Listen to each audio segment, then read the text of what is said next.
Dear subscribers and guests of our channel, we present to your attention a selection of the best, in our opinion, clips released earlier. Watch, like, comment. We miss your feedback. Write what you think about our channel and send us your stories. We will publish them for sure.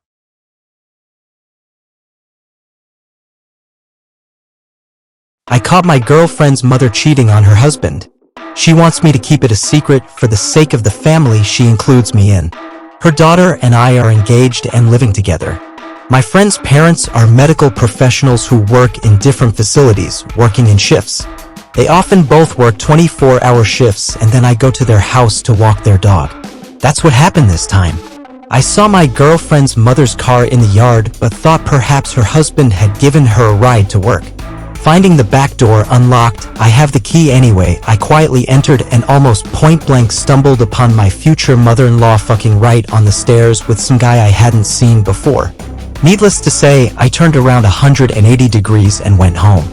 Literally 15 minutes later, my phone exploded with her calls that I didn't answer because I didn't know what to say to her and messages that I had to read involuntarily. She wrote that it wasn't what I thought it was. A strange conclusion, of course, as if two people having sex could be confused with anything. Wrote that I should let her explain everything, under no circumstances should I tell her daughter about it, etc., etc., etc. It's been a week and I'm keeping my mouth shut. I don't know if I should tell my fiancé or not. I am afraid that this information will break her heart because she loves her parents very much.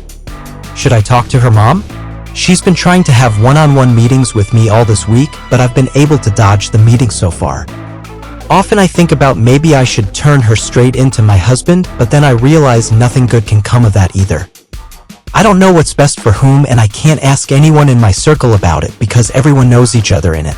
Even with my parents, whom I trust, I can't consult because they are old-school people and I imagine in advance what kind of reaction from their side it will cause. Stay tuned.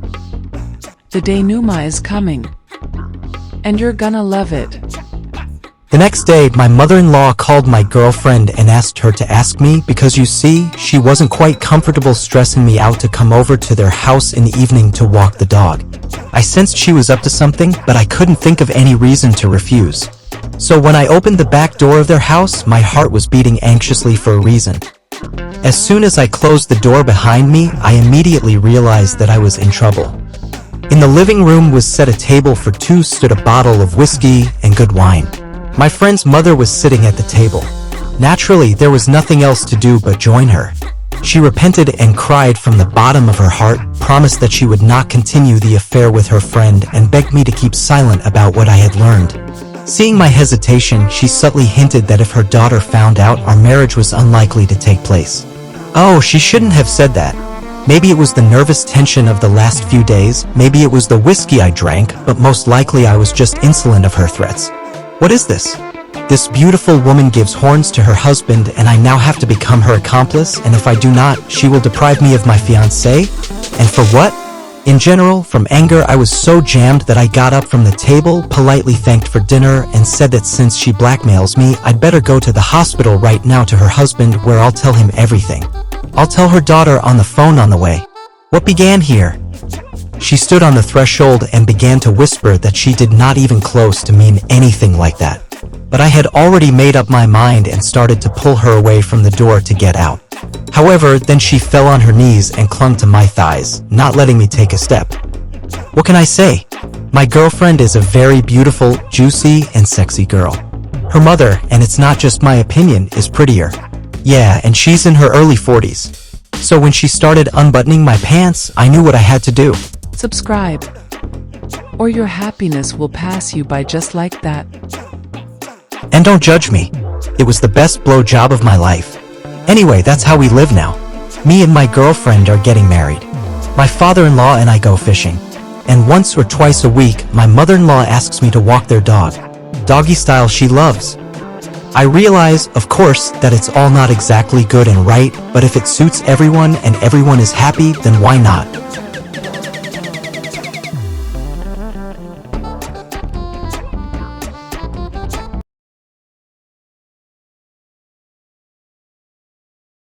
DNA of 500-year-old bacteria is first direct evidence of an epidemic, one of humanity's deadliest, that occurred after Spanish conquest.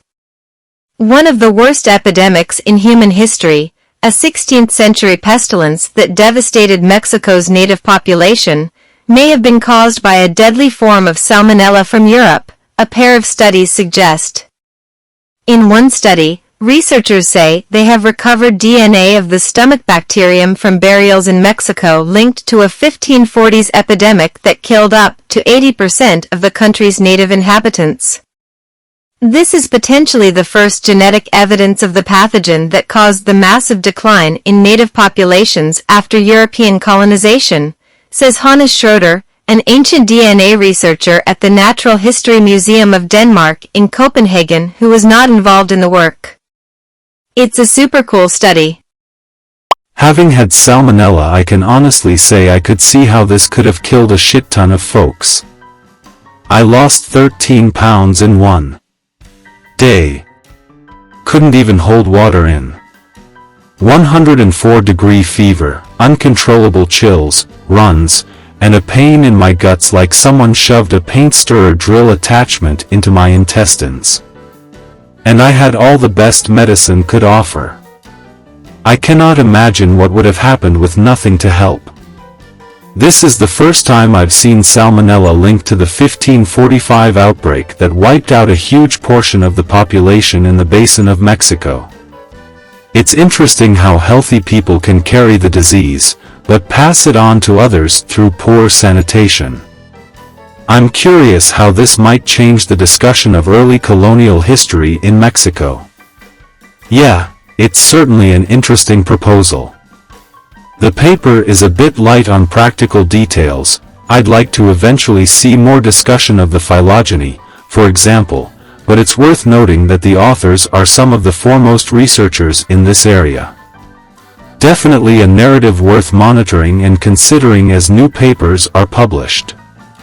Modern American colonial history is already heavily distorted in the public's mind. Most people simply assume that colonials killed all the natives, but that's absurd. A few hundred colonials, even if they had muskets, couldn't kill millions of natives. They died largely from disease unintentionally brought over from Europe. Why everybody keeps insisting that Europeans killed all the natives, I'll never know.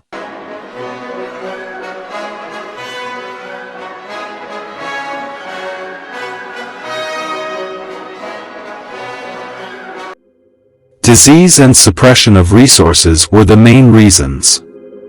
Hard to survive when your people are starving, malnourished, then hit with disease. Yeah, the lack of resources hurts the natives too. But even that wasn't totally the Europeans' fault.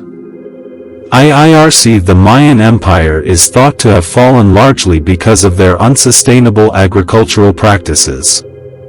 So even the lack of resources wasn't wholly caused by the colonialists. IDK about that theory, but it's not very hard to imagine how an isolated civilization could collapse very rapidly. I mean, imagine if New Orleans in 2003 was a super advanced culture, but all around them there were only small pastoral tribes or slash-and-burn horticulturist clans, no equivalent societies within years of travel. Then the massive hurricane hits, destroys much of their built-up infrastructure and kills a significant portion of the population during the storm. It wouldn't matter if they had the most sustainable agriculture possible. If no one from elsewhere is coming to help, that single storm would have annihilated their culture, and the survivors would eventually percolate back out into the surrounding clans and tribes to live like their ancestors. The Mayan civilization was in a small enough area and isolated from any other major civilization that it could easily have been collapsed with a single cataclysm. Similar to the cliff dwellings in southwest Colorado, the people living there spent centuries building up their fortresses, but only 10 years into a 40-year drought the survivors had all packed up and moved on, leaving the cliff houses to only be occupied on occasion by much smaller groups.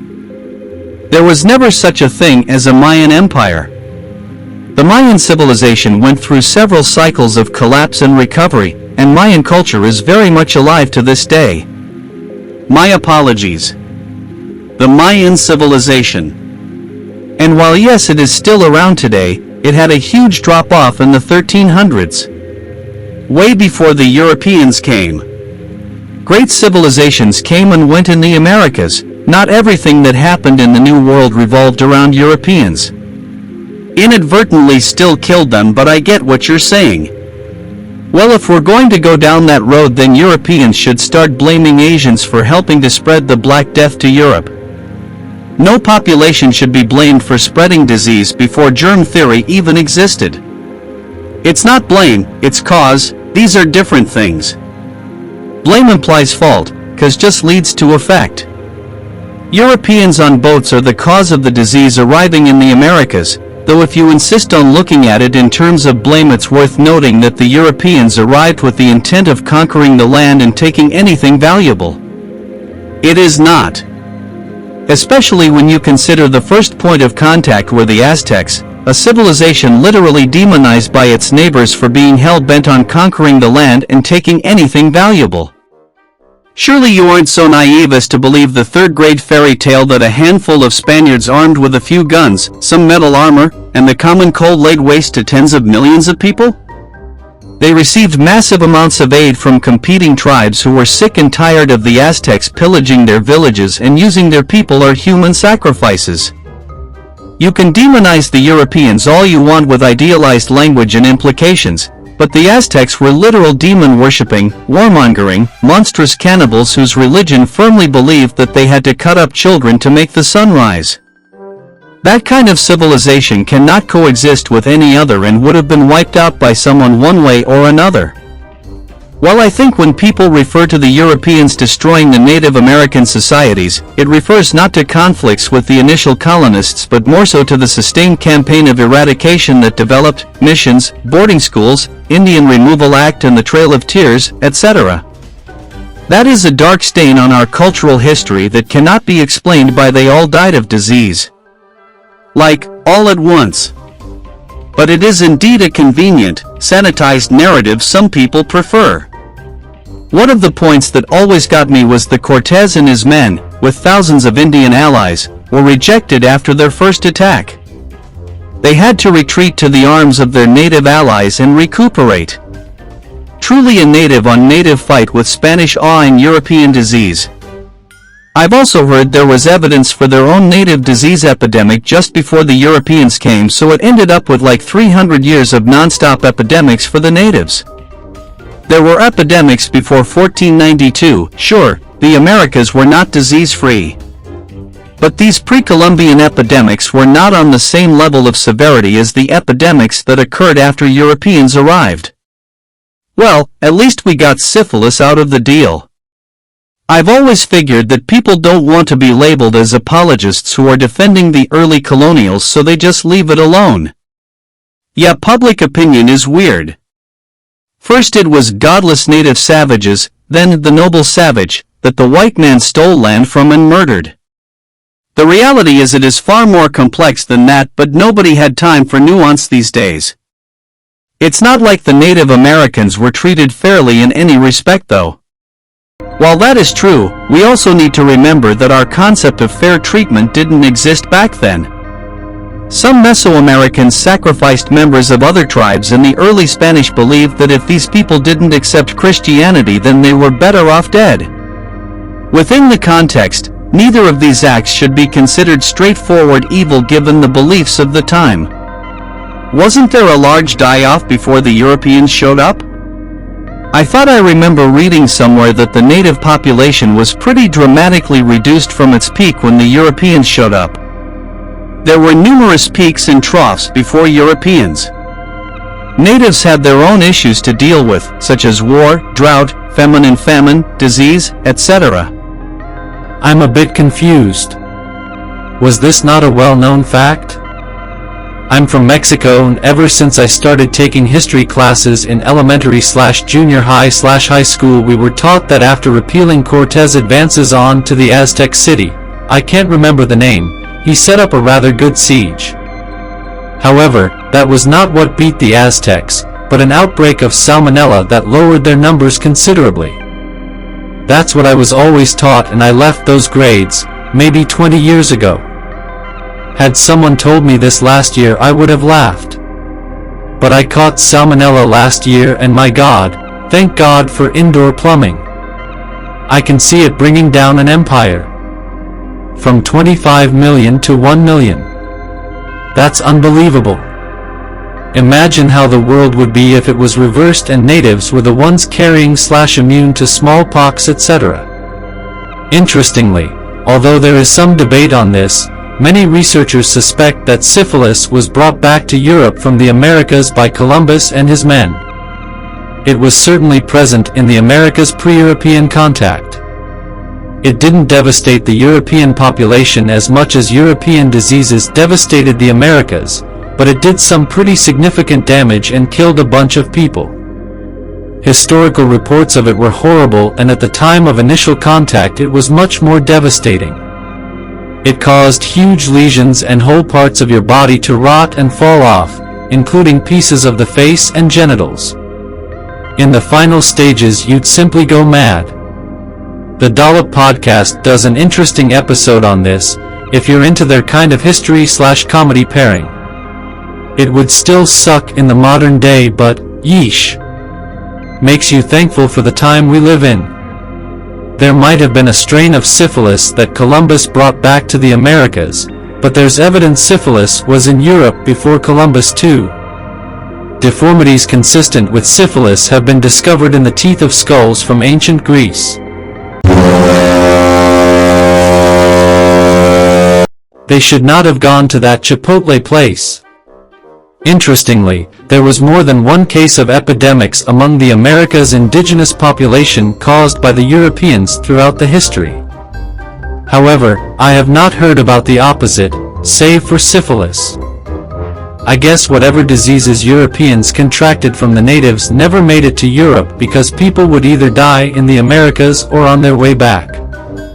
The Atlantic Ocean served as a quarantine. Of course, with STD like syphilis it was different, since people could have it for years before dying. So the shits and endless vomiting did them in? Kinda gives a sad, cruel irony to Montezuma's revenge, doesn't it? It is rather interesting though, considering all we have done for decades was just blame smallpox for wiping out the Western Hemisphere. It's important to note that Europeans carried other, almost equally dangerous diseases as well. It's fascinating to see how many of the religious ceremonies in the book of Leviticus were plain sanitation and nearly modern in their efficacy. The recipe for holy water, which uses certain animal sacrifices, results in soapy water, for example. This was all before germ theory, mind. And the don't eat pork bit of the Quran was likely hygienic as well, since undercooked pork can make you very, very ill, particularly without modern medicine. Kosher and halal dietary laws are good sanitary guidelines for wilderness living. Foot washing is healthcare where or when sandals are worn. If God were actually trying to help people on earth, this is actually a reasonable way for him to go about it. Foodborne illness has claimed countless lives over millennia. Many famous people too. Alexander the Great, Henry V. The list goes on. People have no idea how far we have come with food safety.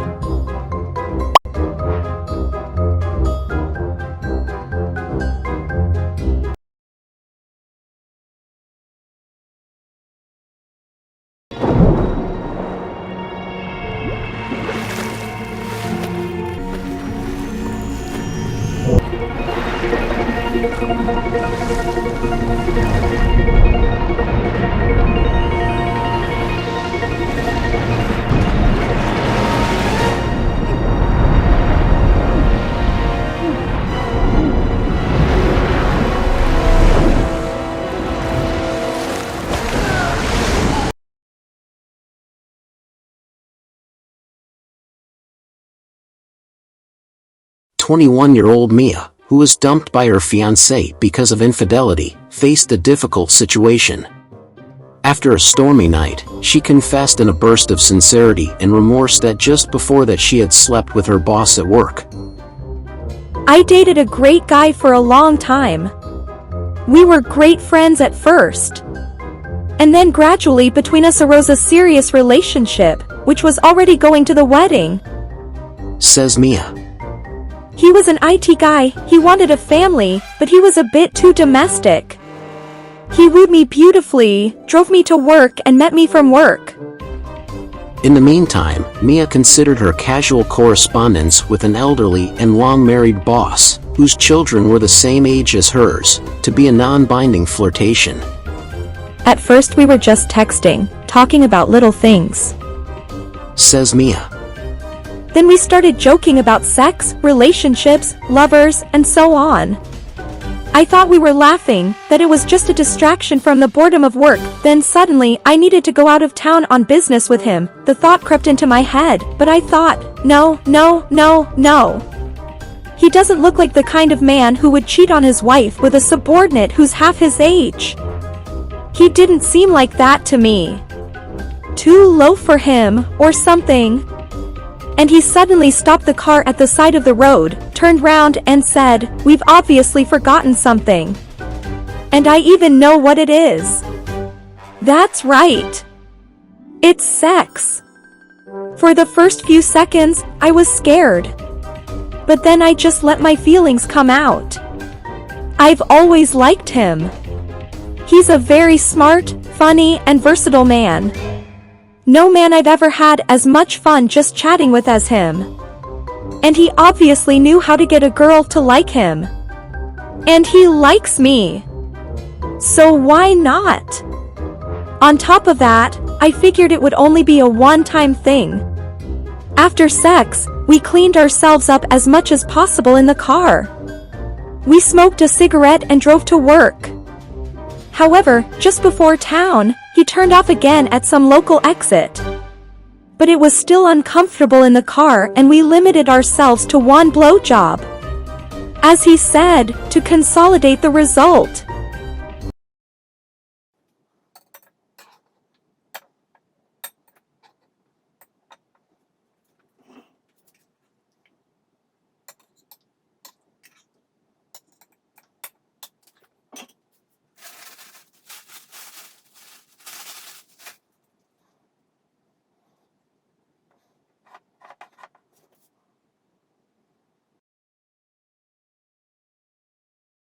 Still, it was so strange to drive back afterwards, pretending as if nothing had happened.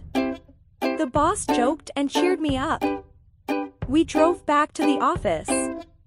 After an hour, my fiancé picked me up from work. We went for a walk, had dinner, and then we had a very stormy night of love. But what happened the next day, Mia remembers as a moral and ethical nightmare. In the morning, I woke up in my fiancé's flat. We had breakfast, and he took me to work. Somewhere around lunchtime, I realized that I was a bitch. That I'd slept with two men in one day, a few hours apart. To distract myself, I decided to take it easy after work and went shopping. My fiancé realized from the messages that something was wrong and that I wasn't feeling well. He arrived and we walked around the shopping center. I decided to tell him everything. I confessed everything to him straight out. He listened to me. Said he expected something like this. He said I'd broken his heart. And that I wasn't the right person to have a serious relationship with. Then he turned round and walked away. We never spoke again. Well, how could we? I tried to talk, but he cut me off. He said he had nothing to talk to me about.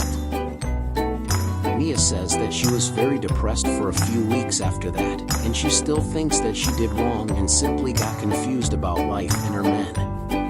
The worst thing is that when you cheat, it burns you up inside. Says Mia. Even now I feel like I'm about to cry. I was shaking for a long time afterwards. I couldn't take it, so I shared it with my mom. She too said it was dirty, that she would never do such a thing. but she's told me before that I spread my legs too fast. Maybe she's right. I still sleep with my boss from time to time. This story had an unexpected and paradoxical continuation. After breaking up with her fiancé, Mia had several short-lived relationships that ended quickly without growing into something more. She moved on to a more prestigious and higher-paying job. However, she continued to date her now ex-boss periodically. Once they even went to the sea together. And it had to happen that once in one company she met his son, a promising young man, who was not much older than her. Between them a spark and a stormy romance flared up. Only when, after some time, she found out by chance who his father was, it was a terrible blow to her. She couldn't sleep the whole night. In the morning she met with her former boss. Mia lashed out at him in despair, accusing him of being a wall in her path to happiness for the second time. He laughed, saying that what they had was such a small thing that it was completely worthless. And, if she decided to build a serious relationship with his son, then the past should just leave in the past. And only occasionally remember it with a kind smile. And that was it. Before the end of the year, Mia and her ex-boss's son got married. In the following year, her former boss became a grandfather. Completely focused on her husband and child, Mia found her happiness in the stability and certainty of marriage. She became a good wife and mother. But she tries not to go to the woods with her grandson's grandfather anymore. Such is the savory ending to a dramatic beginning. Age, what do you think about Mia in this life situation? Comment and send us your life stories. Bye.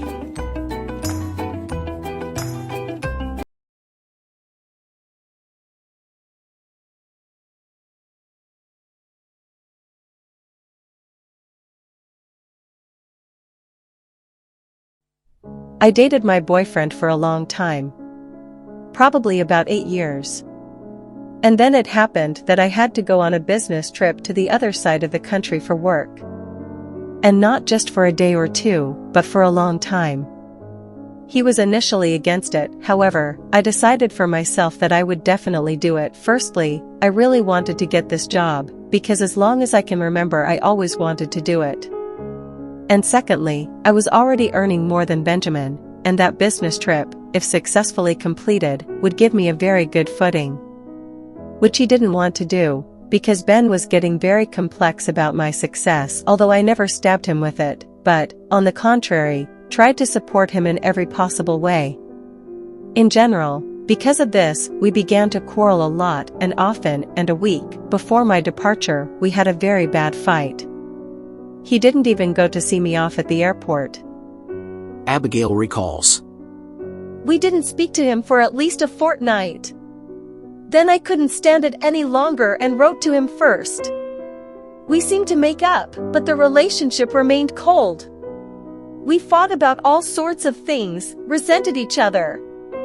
That sort of thing. You know, it's childish and not serious, but he gave it all such importance, clung to all sorts of nonsense, and then inflated it to the universal. My nerves were already on edge. Here was a new cause for scandal. When it was Benji's birthday, however, she sent him a message saying, "Congratulations, love. Happy birthday. I love you," with lots of hearts and smiley faces. Except that she was sending this message from her bed, where she was lying with a married man with whom she had developed a relationship on her traveling business, and who, after their affair began actively helping her with her work, using his official position. However, even without knowing this savory nuance, her fiancé found nothing better than to cause a scandal again, accusing her of missing this birthday party of his because of her and her work, which is the most important thing to her. Anyway, they said their usual scandalous set of things to each other and hung up the phones.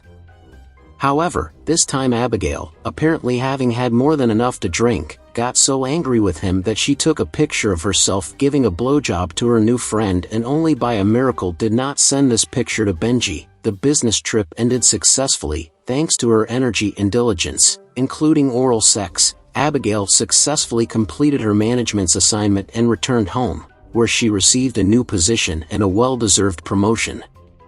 Abigail says, I never told my boyfriend about it. Not while I was on a business trip, not when I came home. Neither in the heat of a quarrel, nor in the minutes of sincere conversations. Admits the girl. I think that he would be very hurt if I tell him about it. And I don't want to rake up the past. At that moment, I was glad that I cheated. I wanted to show him how hurt I was by his possessive attitude towards me. I was sick of his constant emotional swings, his game of closer and farther. I broke free, and I was relieved. And besides, thanks to my lover, I solved all those issues that I would hardly have solved without his support. And, accordingly, thanks to the result I got there, I got a new position that I had been striving for a long time and a salary that is more than double my previous income. And the fact that we can now afford an apartment in an elite neighborhood, a brand new Lexus from the salon, and holidays twice a year in hotels that we could not even dream of before, all this is a consequence of the fact that then I decided to do it and did it. And, if I had listened to Ben then, I'd be sitting on my arse with him. Isn't that worth a couple of nights of sex? Especially as the man I spent them with was a very interesting man. As Henry IV once said, Paris is worth a dinner party, but I'll tell you different. A promotion is worth a blow job. I am more confident now. I continue to love my boyfriend, but at the same time I don't give him any reason to boss me around. I've realized that I mean something, and I can get up at any moment and walk away quietly. Or rather, kick him out, considering I pay the rent. About 3 weeks after my return, Abigail began to be bothered by lower abdominal pain, burning when urinating, and strange discharge.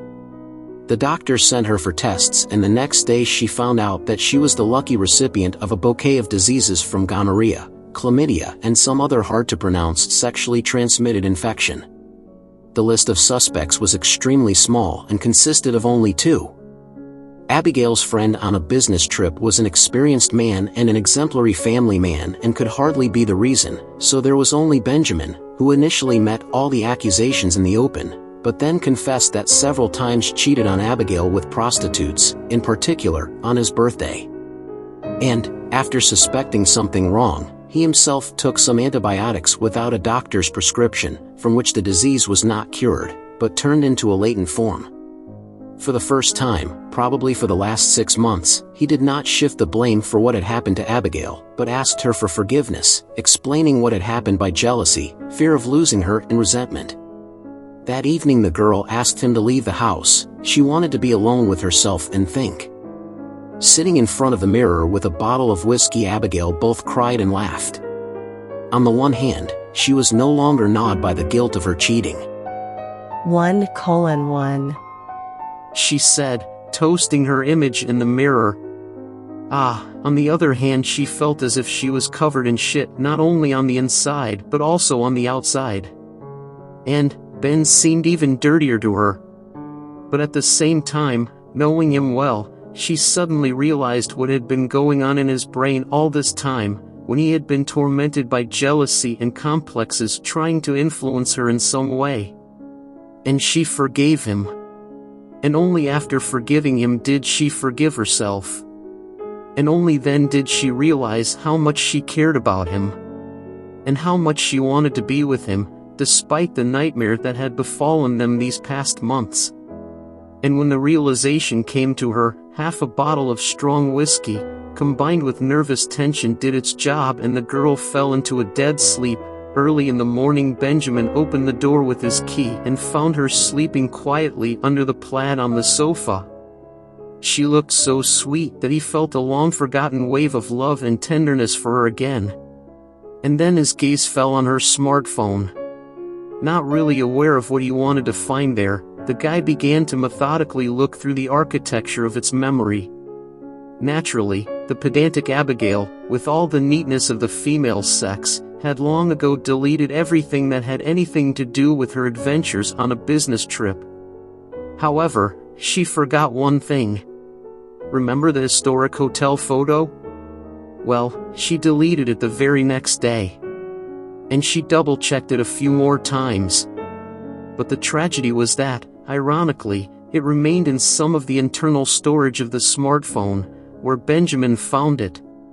When Abigail woke up, she found on the table next to her the keys to their flat belonging to Ben, a note written in his hand with one short but very offensive word, and her smartphone open to a picture of her sucking her friend's cock. Thank you for listening to the end. Do you think Abigail and Benjamin will make up? Let us know in the comments.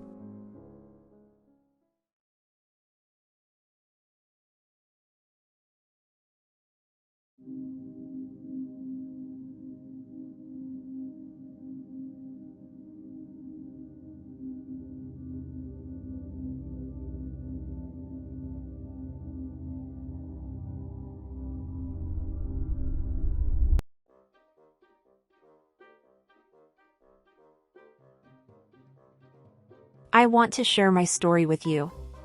I am very embarrassed to talk about it, but I need to get it out. I have been married for about 10 years. And I recently cheated on my husband, and here's how it happened. A friend and her husband invited us to visit for their son's birthday. He was 5 years old. Of course, we accepted their offer. On the way, we went to the store, bought a present for the child, and came. My husband and I, unfortunately, still do not have children, and doctors cannot really explain why. But that's not what I'm talking about now. My friend has a big apartment, and her brother, whom I saw for the second time in my life, moved in for a while. Her brother is the heart of the company, a cheerful, sociable, intelligent guy, and we quickly found a common language. We were sitting at the table, chatting, my husband mostly with my friend's husband, and me with her brother. We were drinking. My husband rarely drinks, so he quickly went to his room to sleep. A little while later, and the friend's husband went to sleep, and after him and the friend herself left. Her brother and I were left alone. We continued drinking and talking. I don't even remember what we were talking about. And then I started to notice how he was stroking my hand. Of course, I pulled it away and went to the balcony to freshen up. He also followed me for a smoke. We're standing there in silence. He's smoking. And suddenly I catch myself thinking that this is the man of my dreams. I've always liked young men of such appearance, a brunette with brown eyes. When I was young, I even had a boyfriend exactly like that. My husband is completely different, but I love him very much. He is the closest and dearest person for me. Except for him, I do not need anyone. Anyway, while we were smoking, he was hugging me and I didn't mind it. Then he started kissing me.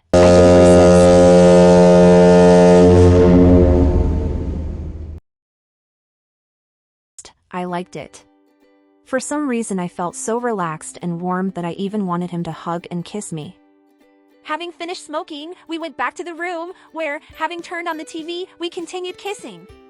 It all ended in passionate lovemaking. We just devoured each other.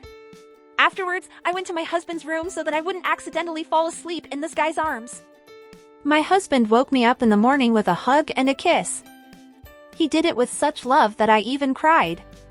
My husband was frightened, started to worry, asked me what had happened, to which I replied that I just had a headache. After recovering a little, we went home.